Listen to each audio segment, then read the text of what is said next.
jump into the next one too Wednesday. But your exam is next Monday, right? Yes. That's fast. Half the semester is already over. Almost Christmas.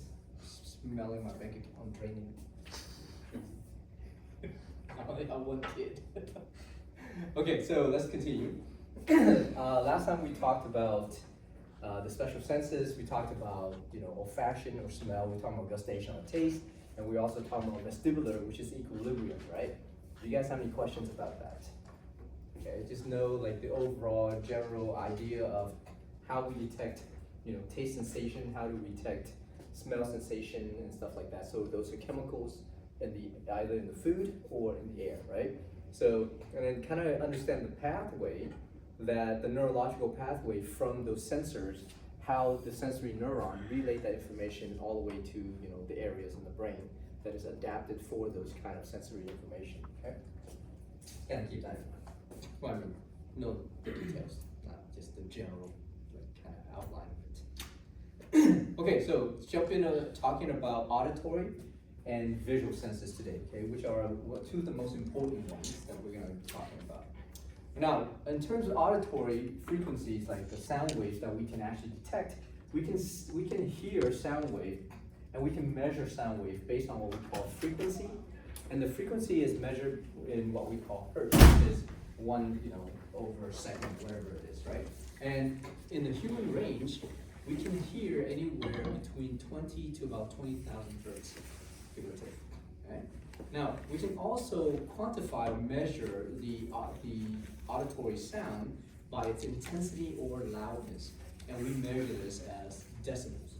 So, our human ear, we can hear within the range of about 0 to about 80 decibels optimally. Of course, we can hear slightly higher, slightly lower in terms of loudness, but that's the optimal range for us. Now, this is basically what we talk about in terms of the ear.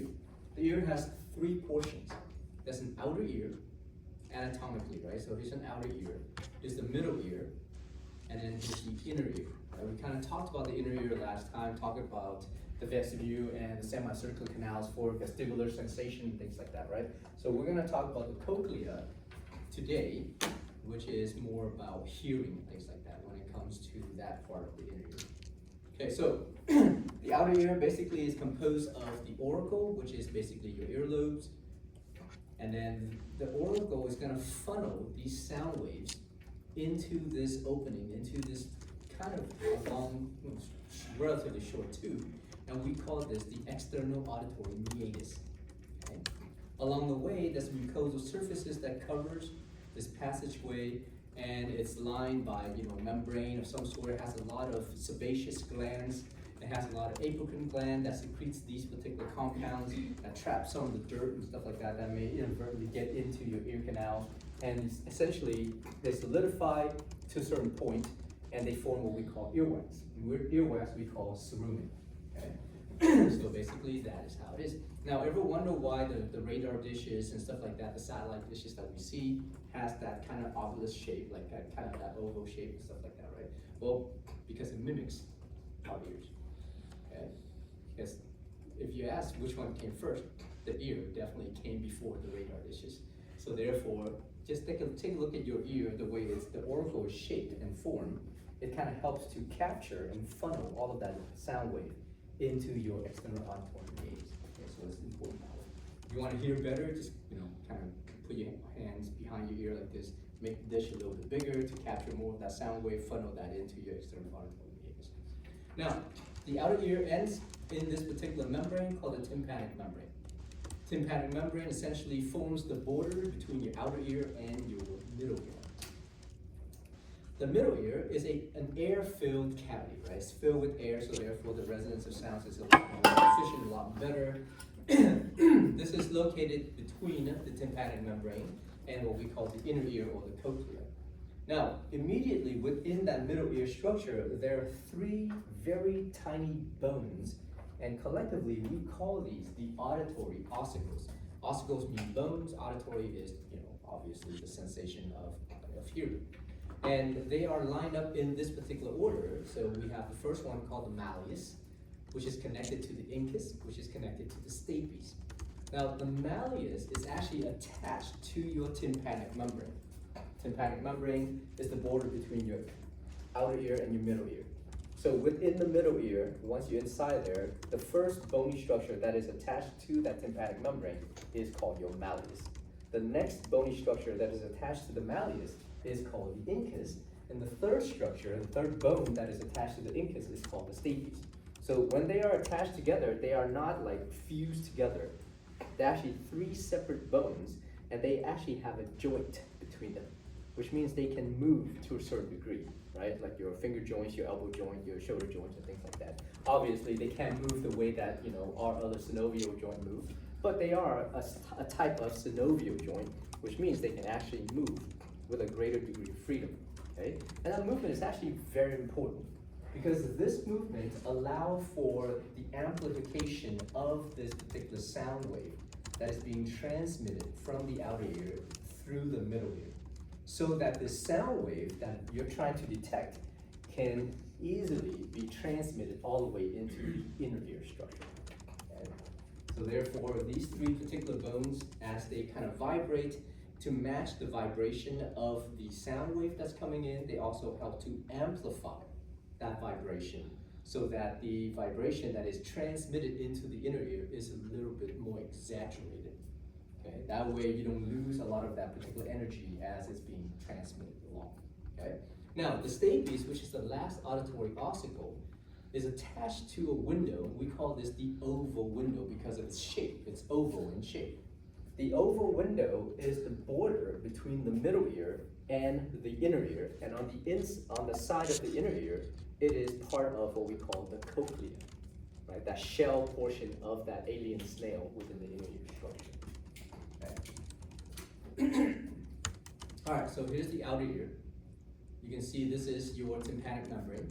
This is something that you guys can actually visualize, right? When you guys are in the doctor's office, or if you guys are working with the doctor or whatever it is, or you have any kind of ear pain or whatnot, or just a physical checkup, right? Have you ever been to the doctor's office and they take a little bit auditory light and they basically stick it into your ear canal, right?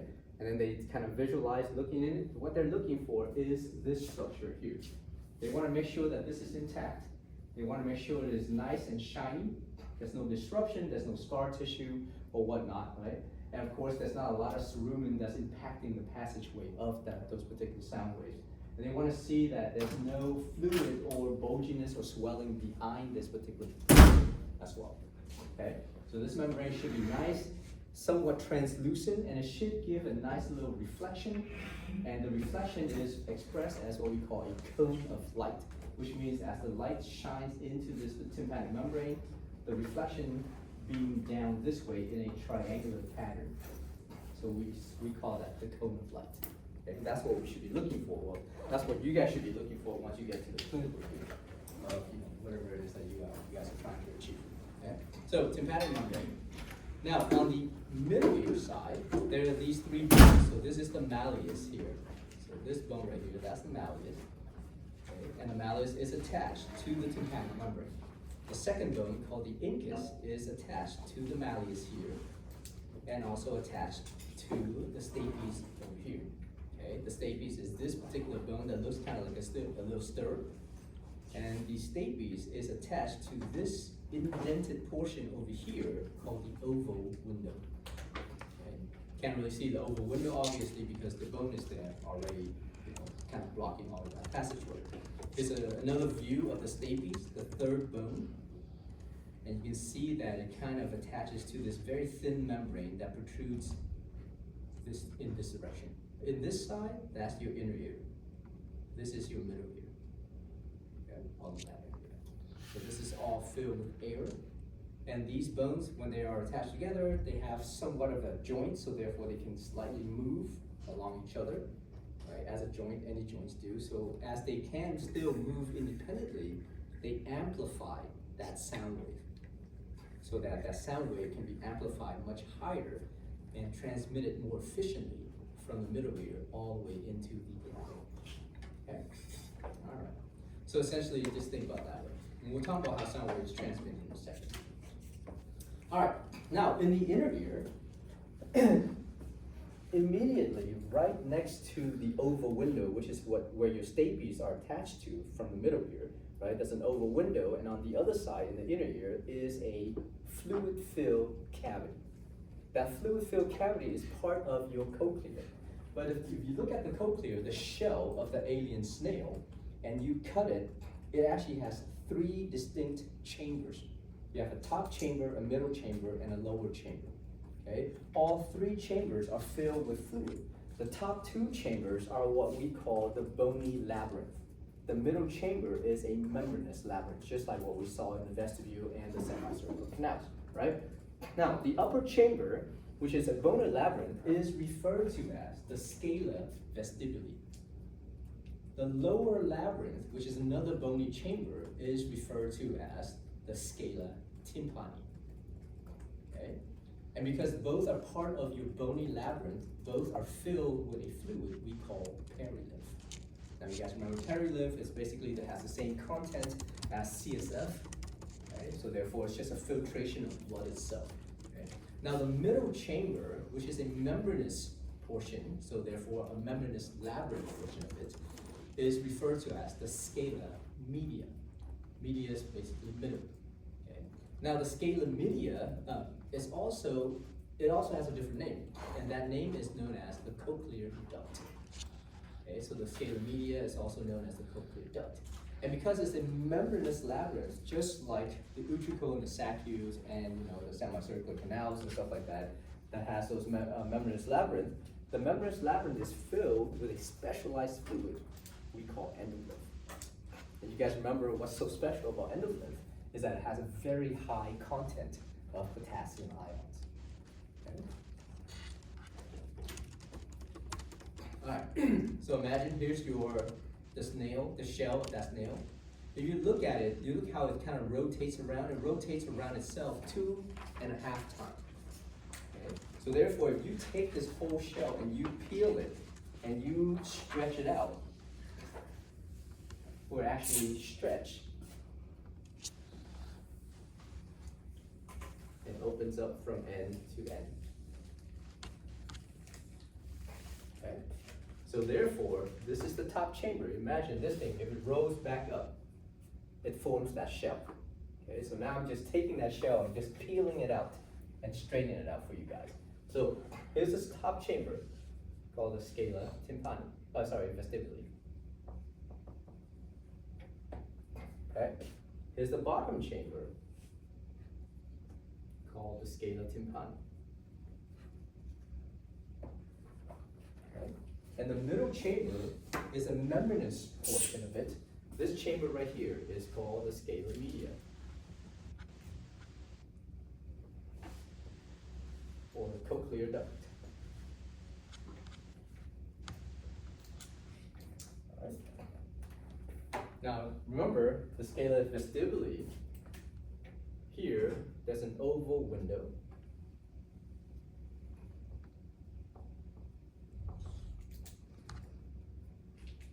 So imagine this is the border between the inner ear and the middle ear. Okay, over here is your middle ear.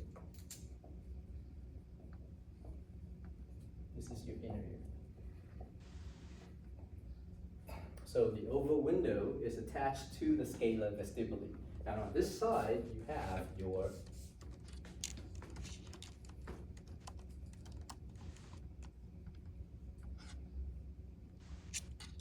stapes.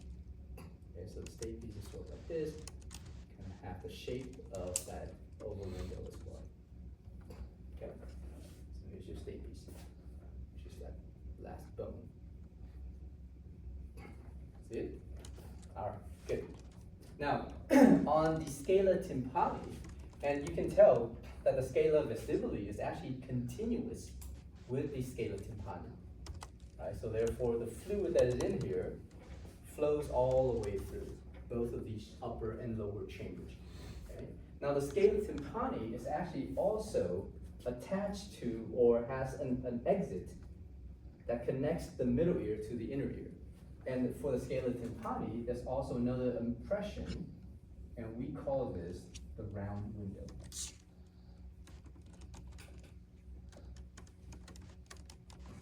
So separating the middle ear and the inner ear, or let's say the middle ear and the scala vestibuli of the inner ear, you have the oval window. Separating the scala tympani of the inner ear and the middle ear is the round window. Okay, it's just a different shape of those two impressions that you see. I'll show you guys this picture in a second. All right, any questions so far? So perilymph in both of these, bony labyrinth, endolymph within this scala media. So if you look at it, just taking a section of it, let's say we cut it right here, we can actually see it looking like that. Wait, so you said the round window separates the inner ear and what? The round window, Yeah. it's the bottom one, right? Yeah. So basically, it's just a border between the scala tympani and the middle ear. Okay. All right, so up here, that's your scala vestibuli. Okay. Down here, that's your scala tympani. And then in here, that's your scala media or the cochlear duct. Okay. And then you can see inside the cochlear duct, there's all of these particular structures here. Those are some very specialized structures that we only see within the scala media. And we call that the spiral organ or the organ of Corti. Okay? And the organ of Corti has a bunch of membrane. So here's a membrane, here's a bunch of cells that makes those particular membrane. Embedded onto those particular cells are two different variations of what we call hair cells. There's an outer grouping of hair cells and an inner group of hair cells. The outer grouping of hair cells has 3 rows of outer hair cells. Whereas for the inner hair cells, there's only 1 row of inner hair cells. Okay? Now all of these have stereocilia poking out of it from the apical surfaces, right? Excuse me. All of these stereocilia are embedded onto this tough, non-movable structure called the tectorial membrane up here. Okay. Attached to the outer hair cells are a bunch of neural fibers, and attached to the inner hair cells are the dendrites of your cochlear nerve, okay, which is part of your vestibular cochlear nerve. So this is the cochlear branch of that cranial nerve. Does that make sense? All of these cellular structures, called the spiral organ, is sitting on what we call the basilar membrane. Right. Now, what are the different functions between the inner versus the outer hair cells? For the outer hair cells, remember there's 3 rows of these outer hair cells, right? They all have stereocilia, and they're all embedded into the tectorial membrane. The job of the outer hair cells is that once they receive that vibration, their job is to amplify the sound frequencies, right? That's purely what they do. So as they amplify the sound frequencies, and they will tug onto the inner hair cells, they'll make the inner hair cells a lot more sensitive to that frequency of sound that we're trying to detect, right? So that's simply what the outer hair cells do. Now, for the inner hair cells, since there's only 1 row of it, these guys, once they're basically being manipulated or being physically pulled on by the outer hair cells or being stimulated by the outer hair cells due to the particular frequency of sounds, the inner hair cells, their job is actually to depolarize based on the different frequencies. So it depends on what kind of frequency of sound, right? Different wavelength of sounds that is detected in that particular portion of the spiral organ. The inner hair cells can vibrate back and forth to match that frequency of that sound. As it vibrates back and forth, if the stereocilia gets bent faster, then the mechanically gated potassium channels open more, and more potassium ion flows in, depolarizing those inner hair cells, allowing them to basically release more of those signal to stimulate the cochlear branch of the vestibular cochlear nerve. Okay? So the inner hair cell is now responsible for the transduction or the conversion of physical sound wave, physical auditory frequencies into electrical signals. Because it's the electrical signal that gets transmitted all the way to our brain so that we can map it appropriately with the frequencies of sounds that we hear. And that's how we detect sound. Okay, so therefore, as for the hair cells are concerned, the outer hair cells, their job is to amplify the sound frequencies to make the inner hair cells more sensitive to those sound frequencies. But the outer hair cells do not allow you to detect any auditory signals whatsoever. Make sense? The inner hair cells are the only one that has the ability to basically, as they're vibrating back and forth to a certain degree to match with that particular sound frequency, they will depolarize and they will send electrical signals to the sensory nerve, which then allows your brain to detect sound. Make sense? So what happens if you damage the outer hair cells? Can you still hear? Yeah. But your hearing will drastically decrease. What happens when you damage the inner hair cells? You're deaf. Okay? How do you damage the outer hair cells? Everybody has it. Earbuds. You guys are listening to loud music, talking on the phone or whatever it is, and somebody's screaming on the other side or whatever the case is. If you listen to music with your headphone and people next to you can hear it, you are giving yourself that degree of deafness. Okay? So the whole point of having an earphone or a headphone is just for you to listen. If the music is louder than what your ear should be perceiving, you're damaging these particular hair cells. Okay? So therefore, try not to damage the hair cells too much. All right, any questions about these hair cells? Part of the spiral organ. Okay, so this is how these particular sound wave is transmitted. Okay, let me backtrack it. Show you guys the picture once again. All right, so here, take a look at this and I'll talk about this one. When the sound wave enters your ear from the environment around you, right, the auricle funnel those sound waves into your external auditory meatus. Those sound waves is going to basically hit the tympanic membrane. As it strikes the tympanic membrane vibrates in accordance to the frequency of that sound. Does that make sense? Sort of like you're hitting a drum, right? So as the tympanic membrane vibrates back and forth, it causes the malleus to vibrate. And as the malleus vibrate, it causes the incus to vibrate.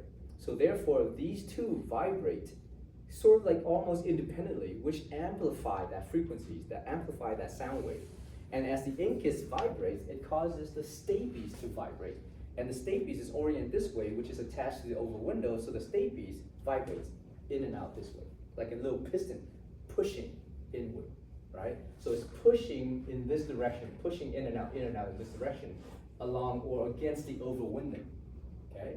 So as the stapes vibrate back and forth this way, on this side it is filled with fluid. So what happens when you start to push into a fluid-filled container? Remember, this isn't a vacuum, so there's no air in here, okay?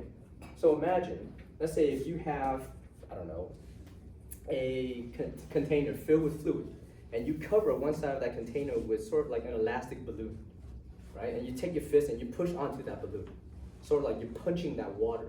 What do you think is going to happen to the water? Cause waves. It's going to create tidal wave, right? Push, pull, push, pull, push, pull. So therefore, it depends on the frequency of sound. If the frequency is low, then the push and pull is lower, and therefore the tidal wave is much lower and takes longer to crest and fall. Make sense?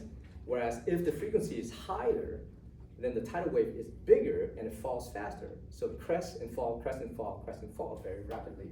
So therefore the sound wave can be manifested as what we call very long wavelength of sound. Okay, so crest and fall versus high wavelength of sound. Does that make sense? So high wavelength, low frequency. Short wavelength, high frequency of sound. Okay. All right. Anyhow, so as the stapes pushes against the oval window and causes this tidal wave effect to match the frequency of the sound that's trying to get into the inner ear, that sound wave crests and falls, crests and falls. As it crests and falls, it's going to strike against this portion here called the vestibular membrane. The vestibular membrane is the floor of the scala vestibuli, but is also the roof of the scalar medium, right? So this thing starts to also vibrate. And as it vibrates, it transmits energy through this portion, through the scalar medium, and it causes the basilar membrane to vibrate. So the basilar membrane is this portion down here. So imagine that tidal wave, crest, fall, causes this membrane to kind of push up and down, sort of like your roof kind of caving in and up, up and down like that, in accordance to that wave going on up there, right? That energy is transmitted all the way down, and this portion right here, that's the basilar membrane. And on the basilar membrane, that's where your spiral organ is sitting on. Now the basilar membrane, it doesn't go up and down like this, but as it vibrates, it moves back and forth. As it moves back and forth in this way, the spiral organ is sitting on there, sort of like your house is now moving back and forth because there's an earthquake that's going on, right? So the whole house is moving. But remember, the house also contains all your hair cells. So these hair cells have stereocilia, and the stereocilia are embedded on your tectorial membrane, the roof of your house, right? The roof of your spiral organ, this structure up here, okay? So therefore, as this whole thing vibrates back and forth, the whole thing moves. The stereocilia are embedded onto the tectorial membrane, but the tectorial membrane does not move. The tectorial membrane is still. Hair cells with stereocilia embedded in it. Basilar membrane is down here. So as the sound wave comes in, this whole thing moves back and forth. Make sense? As this whole thing moves back and forth, it depends on the type of sound frequencies that's being transmitted. So therefore, if you have this really long wavelength or low frequency sounds, then the house moves or the spiral organ moves back and forth at a lower rate. Okay? So this is going to cause the mechanically gated potassium channels to open to a certain degree, and therefore allow for potassium to flow into those particular inner hair cells, depolarize those guys, and they will then stimulate the cochlear branch of the vestibulocochlear nerve. If the frequency of sound is very high, as in this high frequency sound, then the vibration is much faster. So if the vibration of the spiral organ and corti is moving back and forth much faster, the bending of the stereocilia is a lot higher in terms of the rate of bend back and forth. So therefore, it causes the mechanically gated potassium channels to open faster and open more so, more vigorously, which allows more potassium ions to flow in, which then depolarize those inner hair cells much faster, and they will release some kind of signal to stimulate the vestibular, the cochlear nerve much faster. Okay, so therefore, it doesn't really matter. The frequency is just going to cause the vibration in a different way, in a different rate. Let's just say causes the vibration back and forth. So therefore, the spiral organ is going to respond to that based on the vibration caused by that fluid wave now, which matches the sound wave that is being transmitted in. Okay, so therefore, that spiral organ, as it depolarizes, it's going to send those electrical signals to your sensory nerves, and your sensory nerve will relay that signal all the way to your brain. So your brain can match, oh, here's a low frequency signal, here's a high frequency signals, or auditory signals, or whatever, and it will map it along your temporal lobe. Right? So that you can now listen or be able to auditorily assess different frequencies of sound. Okay? That is only allowing you to distinguish different frequencies and also different loudness of sound. It doesn't tell you what kind of sound that's being made. That's your auditory association area that's tied into, let's say, the limbic system, or tied into your memory bank of whatever that sound is. Right? So let's say if you never heard a car backfire before and you hear it, you're gonna be shook. Like, I don't know what that is. It sounds dangerous. Otherwise, the other people around you are like, it's just a car backfire. Okay? So therefore, whatever sounds that you hear, if you never heard it before, you're gonna associate it with something that is similar in its effect, in its decibel or loudness and frequencies and things like that. Does that make sense? Until you can associate that with whatever object is making that sound, then you can say, oh, okay, well, that's a meow of a cat instead of a growl of a tiger versus a bark of a dog versus a moo of a cow, or whatever it is. Or that's a sound my mom's making versus my dad or my sister or my brother. That's the voices coming from my kid versus somebody else's kid versus whoever else. Does that make sense? So that's why when you listen to my voice or whatever, or when you listen to each other talk, you're listening to the frequencies and the wavelengths of sound that's being transmitted. But from your auditory association area, you're also making connection and taking those particular sound that you're hearing and relating it to the memory of the people making those sounds. Associating the faces, the features, and that's the reason why sometimes you don't even have to look at people's face. You hear them talk, you can recognize who they are, right? And that's all the auditory cortex and stuff like that. Anyhow, so this is spiral organ, okay? So sound wave becomes fluid wave. Fluid wave transmitted into the scalar media stimulates the spiral organ that converts that fluid wave into some kind of electrical signal. Okay? That electrical signal then is transmitted all the way to your brain, i.e. the auditory cortex and the association area for auditory processing to allow you to hear the sound and also to assess what is making those sounds based on the memory that you have. Okay? So, questions? Okay, so that's how sound wave is transmitted. Now, what happens when the sound wave is outside of the ranges that we can possibly detect? Or if the intensity of those sound waves are much higher than what we are accustomed to? What's gonna happen is that if you have an excessive sound wave, let's imagine you have a really huge, right, frequency of sound, and that is gonna cause a huge tidal wave. And let's say for that particular tidal wave, that frequency, we can't detect. It's outside of our particular range of detection, okay? It's still entering your ear, but you have to have ways to prevent your inner ear from becoming damaged for those particular powerful waves. That's a lot of energy that is created, right? Imagine the tidal wave. You need to calm that tidal wave, or you're gonna blow out your inner ear. So how would you do that? Because everything, remember, is just a transfer of energy back and forth, right? So you have a physical energy coming in, an auditory sound wave, turning into another physical type of energy that is known as, let's say, this fluid wave, okay? But this fluid wave is too much for your spiral organ to really detect, because it's outside of your optimal range of detection.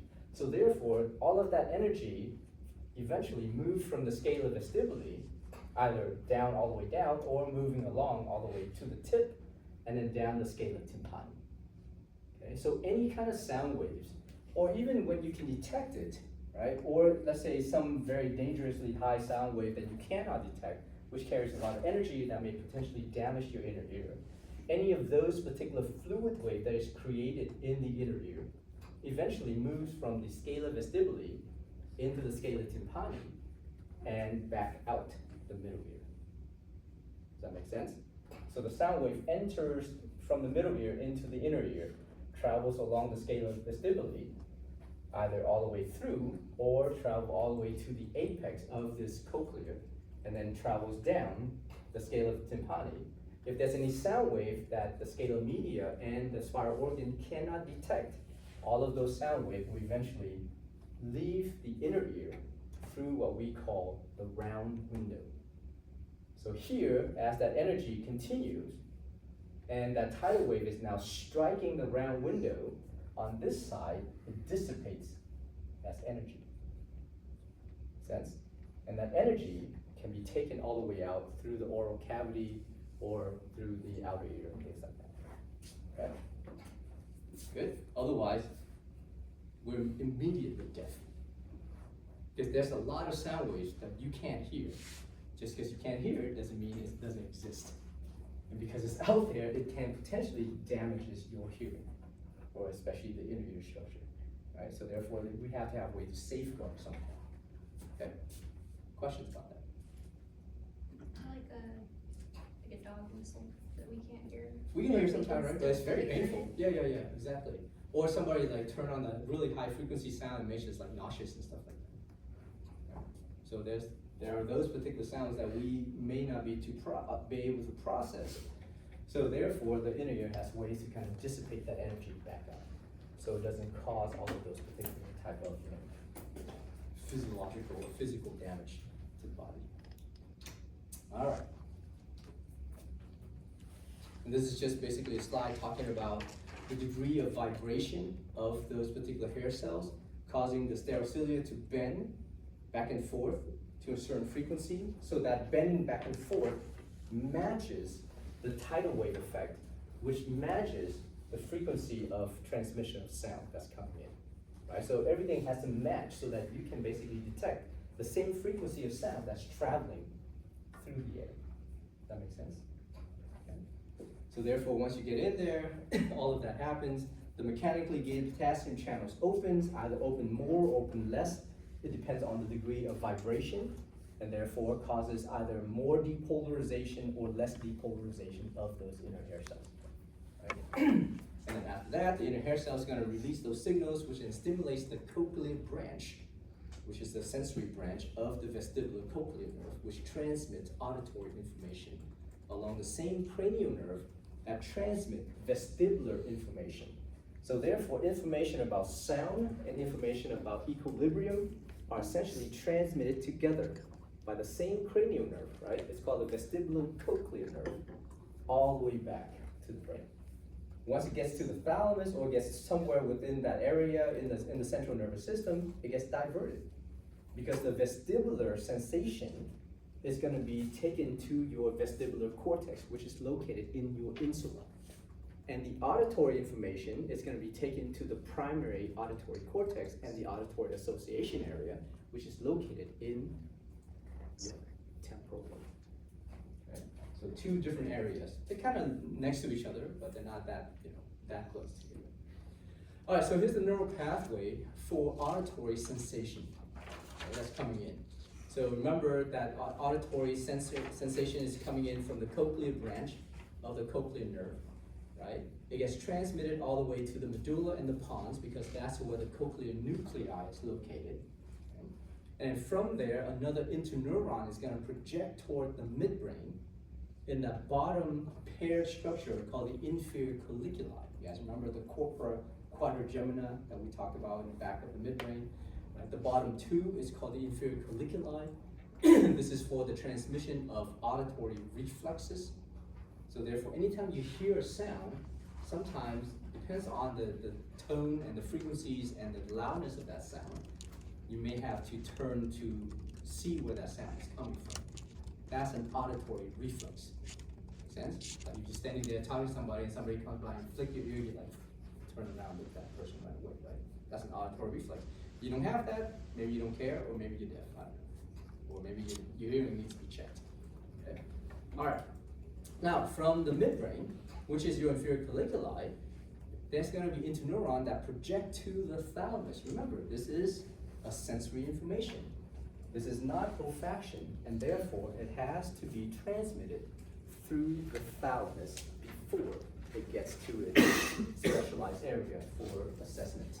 Okay?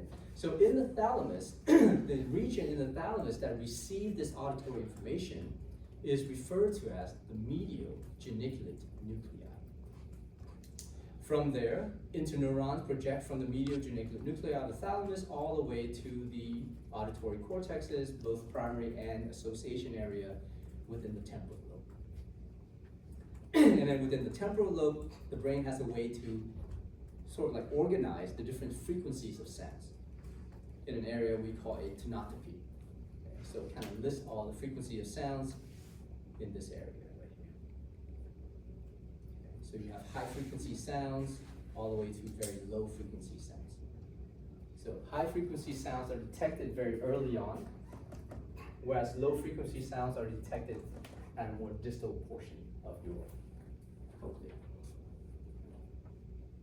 You guys don't have to worry about the tonotony of this tonotopy.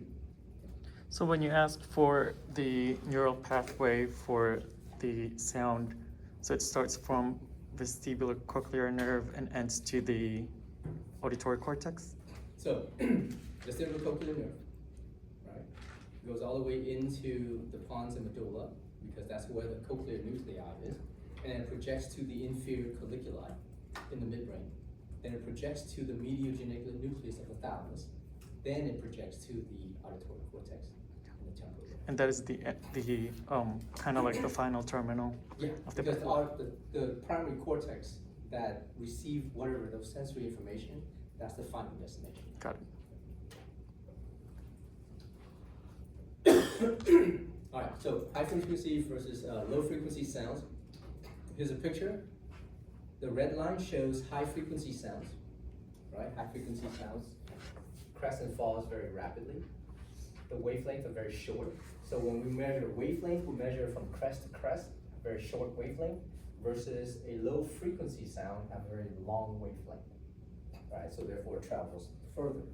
So high frequency sounds, as it comes in to the scala tympani, scala vestibuli, you can see that it falls. As it falls, it's going to stimulate that spiral lobe.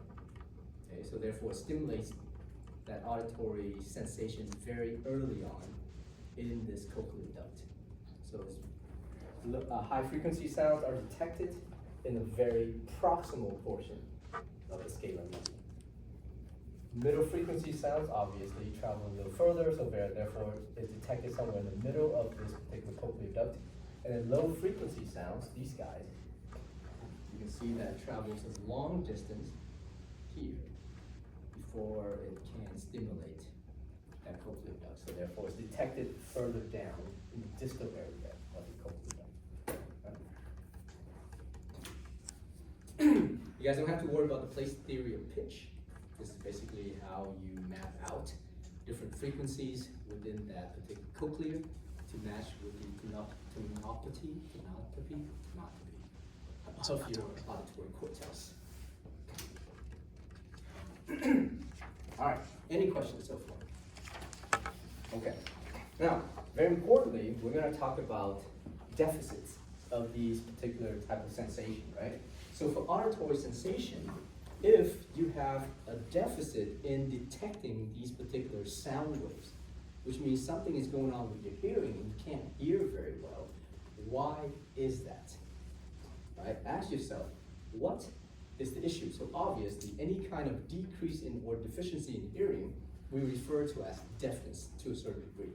Right? Deafness doesn't mean you can't hear at all. Deafness just basically means there's a decrease in overall, application assessment of that auditory cue or auditory signal. So there's two different types of deafness that you guys need to know when you assess a patient. Okay? The first one is called conduction deafness. The term itself already clues you in on what is going on and why it's going on. Why do you have a decrease in hearing overall? And this is due to conduction deafness, which means is the inability of sound waves to travel from the outer or middle ear all the way to the inner ear. Something is going on that is preventing the adequate conduction of sound wave from the outer ear and or the middle ear all the way into the inner ear. Because remember, sound wave, as it travels within your ear, the outer ear and the middle ear is air filled. So therefore the airwaves, the sound wave can travel through that area without any kind of, sort of like blockage, right? So if something happens where you actually have a decrease in hearing and you think it's conduction deafness, then something has to be happening within either the outer ear and or the middle ear. Okay? Yeah. So the middle ear is not supposed to have fluid, right? No. Yeah. No. If you do have fluid in the middle ear, that could be due to some kind of infection, right? Some kind of trauma or whatnot. Okay? So now, if the blockage of sound wave transmission is in the outer ear, what do you think is the most common cause of that? Earwax. Too much earwax, right? And that's the reason why sometimes the patient will come to you and say, yeah, I can't hear anything. Or I can hear very little from one, out of one ear or whatever it is, right? And then you check and you see that the external auditory meatus filled with earwax. Okay, you can't even see the tympanic membrane, much less anything else.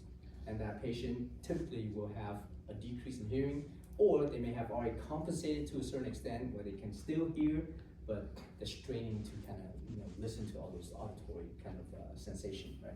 So therefore, how do you get rid of the earwax? Flush. Flush it. Don't ever put anything in there and push it, right? Q-tips, worst invention, because Q-tips weren't meant to do that, to clean your ears. It's meant to clean like the outer portion of your external ear. You're not supposed to like jam it in there and pack it. It's not like a freaking muzzle gun and when you like pack all the, the little gunpowder in there and waiting for something to happen, right? So the more you push in, the more you impact your external ear, okay? And don't use like, the little metal scrapes that, you see sometimes people using when you go and you like scrape out all of that earwax from the outer ear. I mean, you can, but you have to do it with extra care because what if you inadvertently damage the membrane of the external ear? Then you may cause bleeding, infection, and maybe scar tissue that forms. Okay? So therefore, best way is if the patient comes into your clinic, you can basically add a little bit of medication.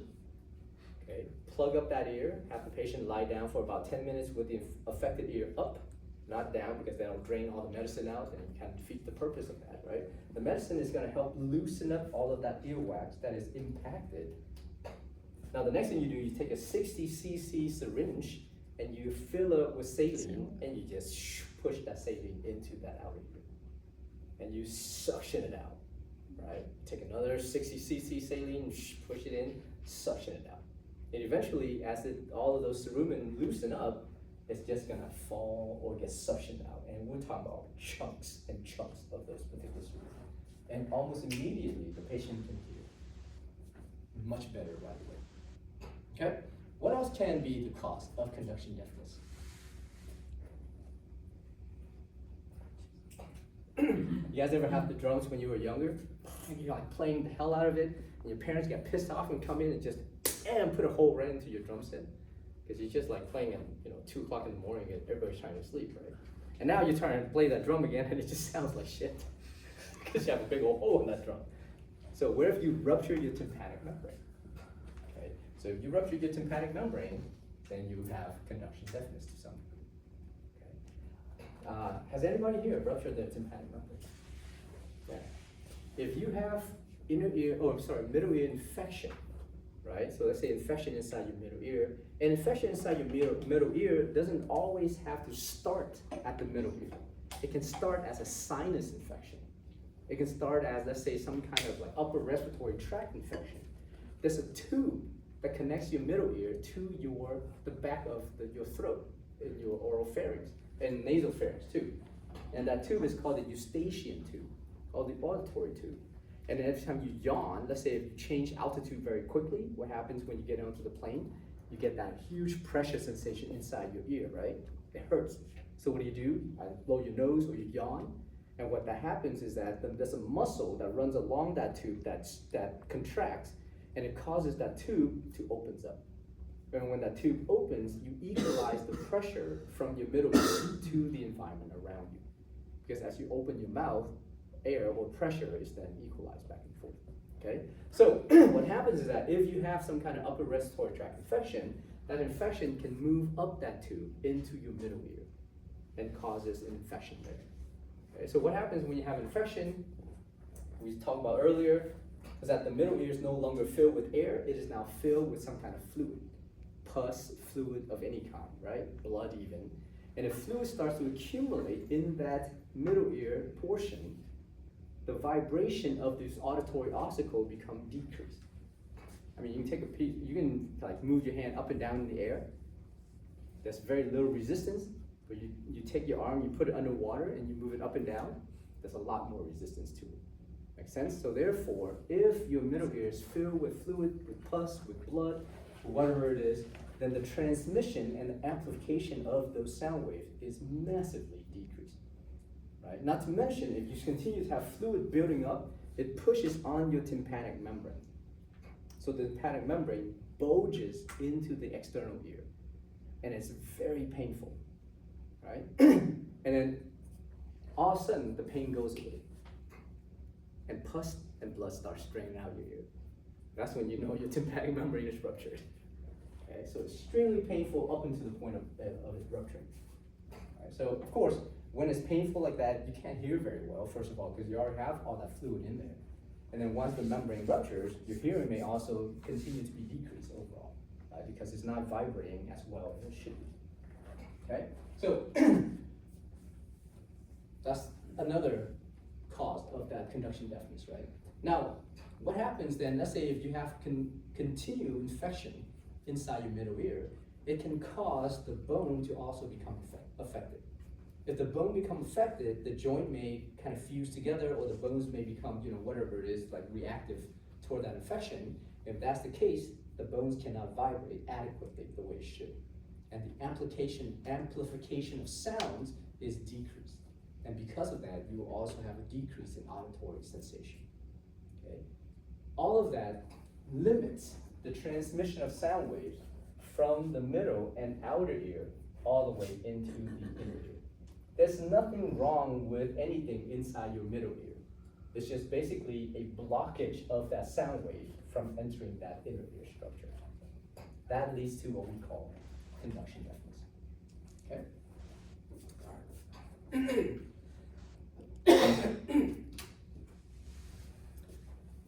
How often did you get a middle ear infection? Just once. Oh, just once? Yeah. But like it ruptured. Okay, and then it healed. All right, so one time is not too bad. And were you a child or were you older? 14, 15. Okay, so Yeah. a lot older than Yeah. the normal age of having a middle ear infection, because most kids that have middle ear infection would probably be around like 6 to 8 years Yeah. of age and stuff like that. But yeah, I mean, if you do have a child that has a recurrent middle ear infection, typically what they do is that the doctors will insert a tube through your tympanic membrane. So basically poke a hole into your tympanic membrane, which still leaves the rest of the tympanic membrane intact, so therefore sound vibration is still fine, but that tube ensures that there's a passageway for pus and blood and fluid to constantly drain out of that middle ear. So you decrease the pressure buildup, and therefore you still allow for the sound wave to be transmitted adequately, right? Then once it heals, then they just remove the tube, or the tube just falls out on its own. Why does a child have more prone to middle ear infection? Can't really answer that question. Why are you more susceptible, or am I more susceptible to flu versus everybody else? Assuming, let's say all of us here, we don't take the flu shot, right? No flu vaccine for us. We don't believe in herd immunity, but we should. Herd immunity is wonderful, but let's just say we don't, for experimental sake, right? So this year, nobody takes the flu shot. Okay, let's see, and then somebody comes in with the flu and just cough on everybody, and we'll come in, we'll reconvene like a week later and say how many people were sick with the flu, right?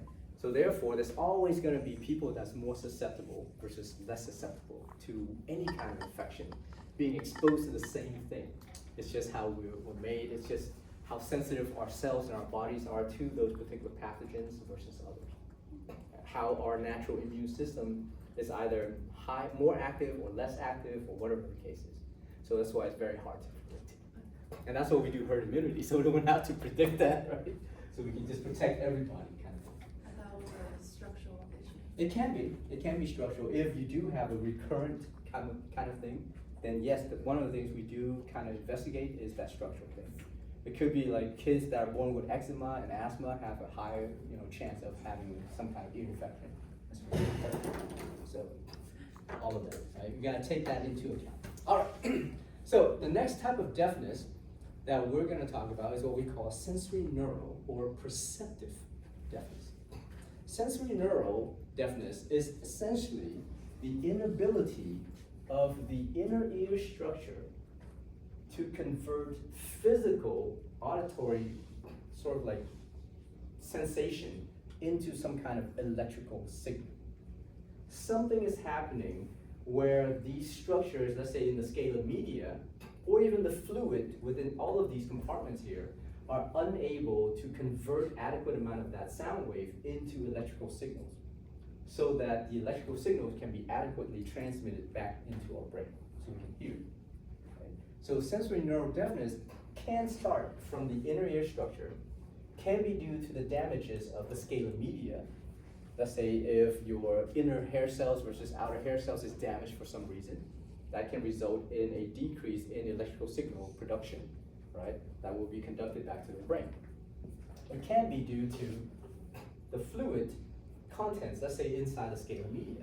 Because remember, this is endolymph, and endolymph has very high potassium ion concentration. But what happens if that potassium ion concentration is low for some reason? If that's the case, there's not enough of that depolarization effect to take place. Okay? Furthermore, if you damage the cochlear branch of the vestibulocochlear duct, of the vestibulocochlear nerve, then you also decrease the transmission of those electrical signals back to the brain. Okay? If you have a tumor growing somewhere within your brain stem, and it basically compresses on the vestibulocochlear nerve as it transmits information back to your brain, then you have a decrease in that transmission of sound. If something happens where you have some kind of trauma in the auditory cortex, make sense? Then you can't hear at all. So therefore, all of that can lead to what we call sensory neural deafness. Okay? So if a patient comes to you and the patient says, I can't hear very well out of one ear, whatever it is, and I also have balance issue. Where do you think the injury may be along this pathway? So let's say start from the scala media, right? So from here, the scala media, let's say the spiral organ. Let me just draw a makeshift spiral organ for you guys. Okay, so here's the outer hair cells, here's the inner hair cell, here's the stereocilia, here's the tectorial membrane. Okay, so spiral organ, or the organ of Corti.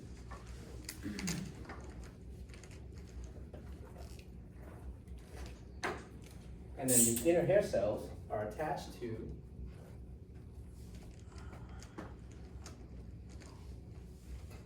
your cochlear branch. So this is the cochlear branch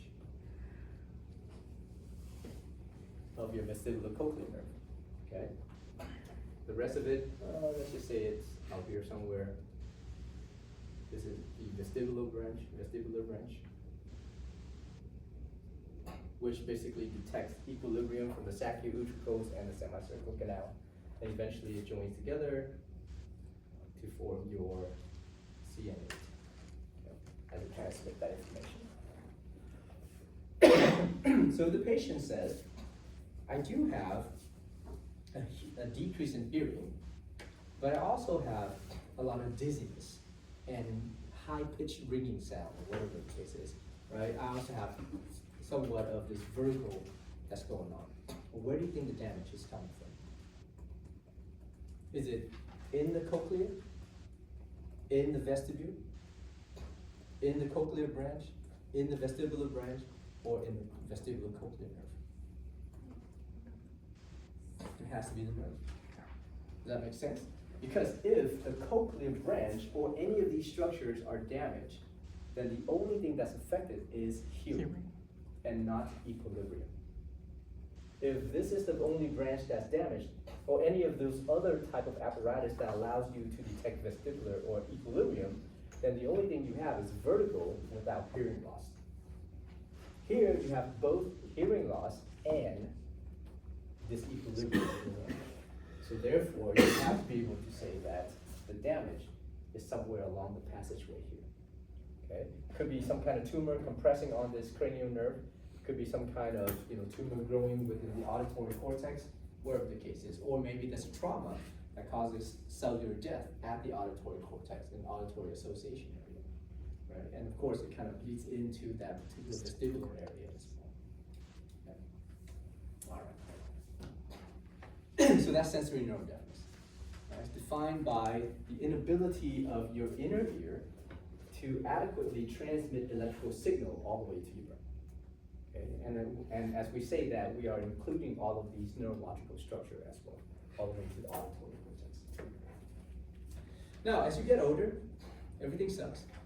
So as you get older, you have what we call age-related deafness, and we call this presbycusis.